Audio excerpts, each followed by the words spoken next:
Hi, my name is Mary Nyhan. I am going to read from chapter 33 today in the Adventures of Tom Sawyer. I'm a teacher at Interlakes High School in Meredith, and so I am very familiar with the Adventures of Huckleberry Finn. That is part of our junior American literature curriculum. And in the Adventures of Huckleberry Finn, Mark Twain references the Adventures of Tom Sawyer, which is interesting that an author would make a reference to his own book to start the new book. But he did that because The Adventures of Tom Sawyer was so popular. So I'm excited to read from chapter 33 today. And here we go. Within a few minutes, the news had spread, and a dozen skiff-loads of men were on their way to McDougal's cave, and the ferry boat, well filled with passengers, soon followed. Tom Sawyer was in the skiff that bore Judge Thatcher. When the cave door was unlocked, a sorrowful sight presented itself in the dim twilight of the place.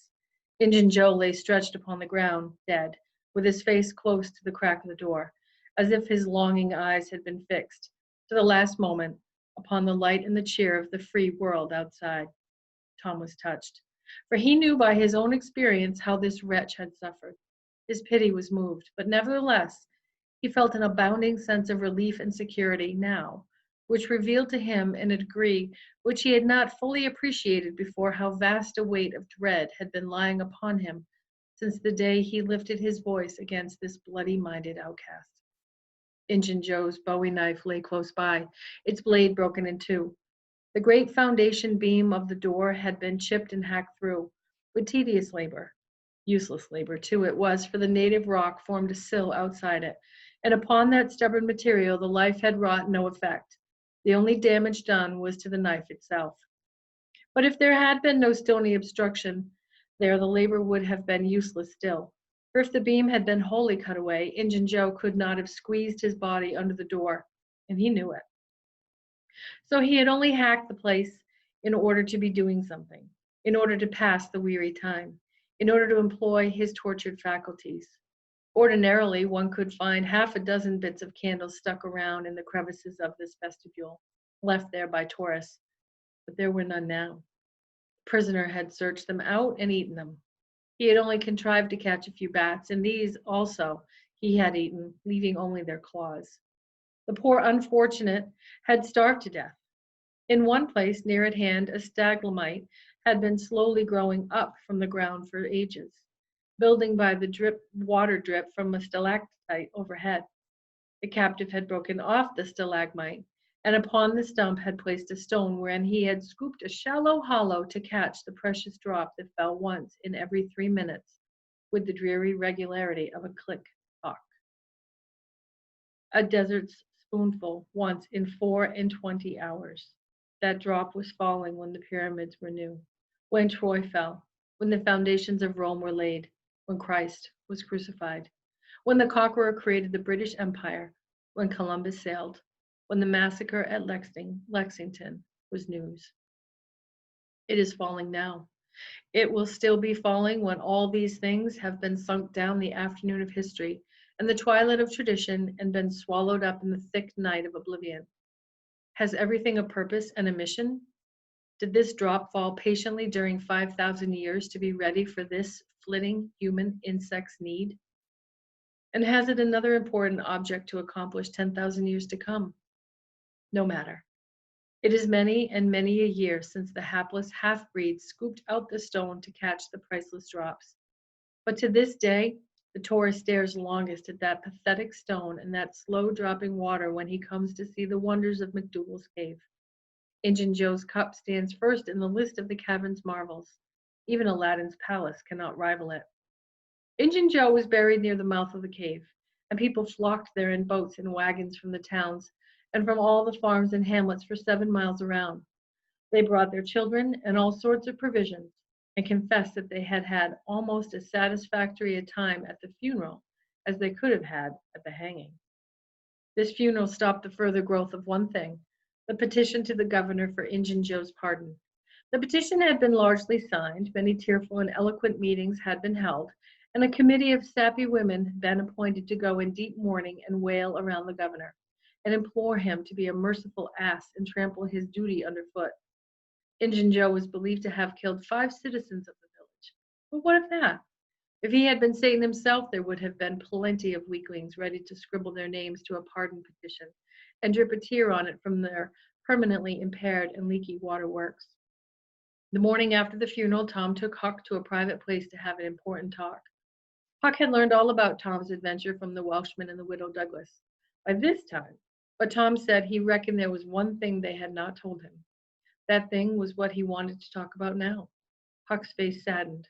He said, I know what it is. You got into number 2 and never found anything but whiskey. Nobody told me it was you, but I just knowed it must have been you soon as I heard about that whiskey business. And I knowed you hadn't got the money because you'd have got at me some way or another and told me even if you was mum to everybody else. Tom, something's always told me we'd never get hold of that swag. Why, Huck, I never told you on that tavern keeper. You know his tavern was all right that Saturday I went to the picnic. Don't you remember you was to watch there that night? Oh, yes. Why, it seems about a year ago it was that very night that I followed Injun Joe to the Widder's. You followed him?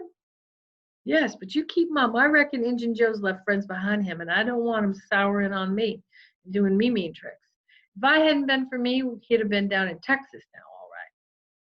Then Huck told his entire adventure in confidence to Tom, who had only heard of the Welshman's part of it before. Well, said Huck presently, coming back to the main question, whoever nipped the whiskey in number 2 nipped the money too, I reckon. Anyways, it's a goner for us, Tom. Huck, that money wasn't even ever in number 2. What? Huck searched his comrade's face keenly. Tom, have you got on that track of that money again? Huck, it's in the cave. Huck's eyes blazed. Say it again, Tom. The money's in the cave. Tom. Honest Injun now. Is it fun or earnest? Earnest, Huck, just as earnest as I ever was in my life. Will you go in there with me and help me get it out? I bet I will. I will if it's where we can blaze our way to it and not get lost. Huck, we can do that without the least little bit of trouble in the world. Good as wheat. What makes you think the money's... Huck, you just wait till we get in there. If we don't find it, I'll agree to give you my drum and everything I've got in the world. I will, by jinks. All right, it's a whiz. When do you say? Right now, if you say it. Are you strong enough? Is it far in the cave? I've been on my pins a little 3 or 4 days now, but I can't walk more than a mile, Tom. At least I don't think I could. It's about 5 miles into there, the way anybody but me would go. Huck, there's the mighty shortcut that nobody but me know about. Huck, I'll take you right to it in the skiff. I'll float the skiff down there and I'll pull it back again all by myself. You needn't ever turn your hand over. Let's start right off, Tom. All right. We want some bread and meat in our pipes and a little bag or 2 and 2 or 3 kite strings and some of these newfangled things they call lucifer matches. I tell you, many's the time I wished I had some when I was in there before. Trifle after noon, the boys borrowed a small skiff from a citizen who was absent and got under way at once. When they were several miles below Cave Hollow, Tom said, now you see this bluff here? Looks all alike all the way down from the cave hollow. No houses, no wood yards, bushes all alike. But do you see that white place up yonder where there's been a landslide? Well, that one's one of my marks. We'll get ashore now. They landed. Now, Huck, where we're standing, you could touch the hole I got with a fishing pole. See if you can find it. Huck searched all the place around and found nothing. Tom proudly marched into a thick clump of sumac bushes and said, here you are. Look at it, Huck. It's the snuggest hole in the country. You just keep mum about it. All along I've been wanting to be a robber, but I knowed I got to have a thing like this, and where to run across it was the bother. We got it now, and we'll keep quiet, only we'll let Joe Harper and Ben Rogers in, because of course there's got to be a gang, or else there wouldn't be any style about it. Tom Sawyer's gang. Sounds splendid, don't it, Huck? Just does, Tom. And who'll we rob? Most anybody. Waylay people, mostly the way. Kill 'em? No, not always. Hive them in the cave till they raise a ransom. What's a ransom? Money. You make 'em raise all they can, often their friends. And after you've kept 'em a year, if you ain't raised them, you kill 'em. That's the general way. Only you don't kill the women. You shut up the women, but you don't kill them. They're always beautiful and rich and awfully scared. You take their watches and things, but you always take your hat off and talk polite. There ain't anybody as polite as robbers. You'll see that in any book. Well, the women get to loving you, and after you've been in the cave a week or 2 weeks, they stop crying, and after that, you couldn't get them to leave. If you drove them out, they'd run right around and come back. It's so in all the books. Why, it's real bully, Tom. I believe it's better than to be a pirate. Yes, it's better in some ways because it's close to home and circuses and all that. By this time, everything was ready and the boys entered the hole, Tom in the lead. They toiled their way to the farther end of the tunnel, then made their spliced kite strings fast and moved on. A few steps brought them to the spring, and Tom felt a shudder quiver all through him. He showed Huck the fragment of candlewick perched on a lump of clay across the wall, and described how he and Becky had watched the flames struggle and expire. The boys began to quiet down to whispers now, for the stillness and gloom of the place oppressed their spirits. They went on, and presently entered and followed Tom's other quarter until they reached the jumping-off place. The candles revealed the fact that it was not really a precipice, but only a steep clay hill 20 or 30 feet high. Tom whispered, "I'll show you something, Huck." He held his candle aloft and said, "Look as far around the corner as you can. Do you see that? There, on the big rock, over yonder, down with candle smoke." "Tom, it's a cross." "Now where's your number 2?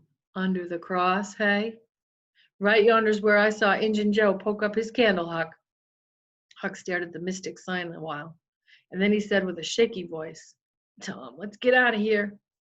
"What? And leave the treasure?" "Yes, leave it. Injun Joe's ghost is around here, and certain." "No, it ain't, Huck. No, it ain't. I wouldn't hand the place where he died. Way out in the mouth of the cave, 5 mile from here." "No, Tom, it wouldn't. It would hang round the money. I know the ways of ghosts, and so do you." Tom began to fear that Huck was right. Misgivings gathered in his mind, but presently an idea occurred to him. "Looky here, Huck. What fools we're making of ourselves. Injun Joe's ghost ain't a-going to come around, and where's there's a cross?" Point was well taken. It had its effect. "Tom, I didn't think of that, but that's so. It's luck for us, that cross is. I reckon we'll climb down there and have a hunt for that box." Tom went first, cutting rude steps in the clay hill as he descended. Huck followed. 4 avenues opened out of the small cavern which the great rock stood in. The boys examined 3 of them with no result. They found a small recess in one nearest the base of the rock, with a pallet of blankets spread down in it. Also, an old suspender, some bacon rind, and the well-gnawed bones of 2 or 3 fowls. There was no money box. The lads searched and researched this place, but in vain, Tom said. He said, "Under the cross." Well, this comes nearest to being under the cross. It can't be under the rock itself, because that's set solid on the ground. They searched everywhere once more, and then sat down discouraged. Huck could suggest nothing. By and by, Tom said, "Looky here, Huck. There's footprints and some candle grease on the clay about one side of this rock, but not on the other sides. Now, what's that for?" "I bet you the money is under the rock. I'm going to dig in the clay." "That ain't no bad notion, Tom," said Huck with animation. Tom's real Barlow was out at once, and he had not dug 4 inches before he struck wood. "Hey, Huck, you hear that?" Huck began to dig and scratch now. Some boards were soon uncovered and removed. They had concealed a natural chasm which led under the rock. Tom got into this and held his candle as far under the rock as he could, but he said he could not see to the end of the rift. He proposed to explore. He stooped and passed under. The narrow way descended gradually.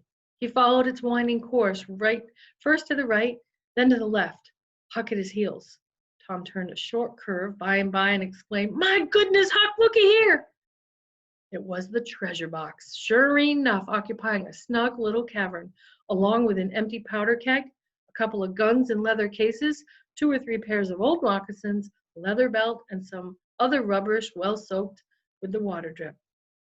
"Got it at last," said Tom, plowing among the tarnished coins with his hands. "My, but we're rich, Tom."